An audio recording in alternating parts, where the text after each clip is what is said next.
L'égalité filles-garçons, ça s'apprend. Les attitudes des adultes. Les interactions entre adultes et enfants sont fondamentales pour le développement des jeunes enfants. La différence de traitement des petites filles et des petits garçons par les adultes peut ancrer des stéréotypes qui limitent leur épanouissement et la réalisation de leur potentiel. Les attentes des adultes vis-à-vis des petites filles et des petits garçons ne sont pas les mêmes. Les différences dans les interactions prennent différentes formes. Cela peut passer par l'interdiction ou la contrainte, la réprobation ou de l'incitation, ou encore d'une façon inconsciente, mais tout aussi efficace, en manifestant ou non de l'intérêt pour ce que fait l'enfant.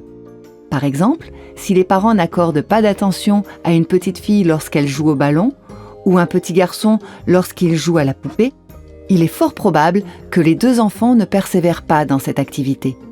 D'une manière générale, on observe que les garçons sont davantage regardés, sollicités, encouragés et aidés dans un plus grand nombre d'activités que les filles.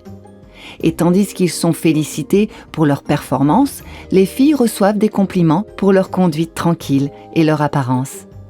Par ailleurs, il est courant qu'une même attitude soit interprétée différemment selon le sexe de l'enfant.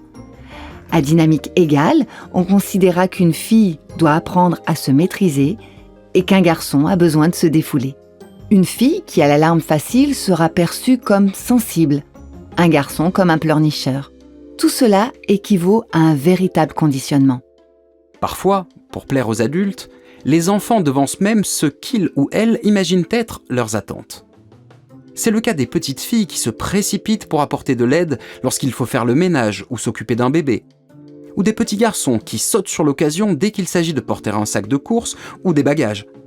Ainsi, des différences entre filles et garçons qui semblent naturelles sont en fait fabriquées par nos exigences d'adultes.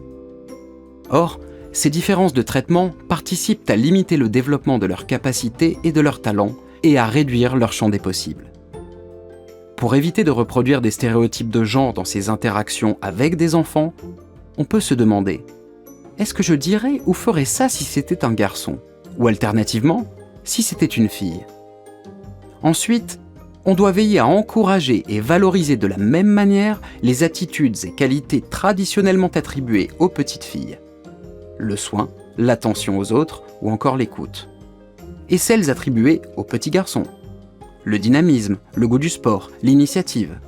Enfin, même si cela n'est pas toujours facile, n'utilisez pas la force pour punir. Dans le but de prévenir toute forme d'incitation à la violence, il est important, notamment pour les petits garçons, d'écarter le recours à la force comme un moyen de communication et privilégier le dialogue en toutes circonstances. Et bien d'autres petites choses encore.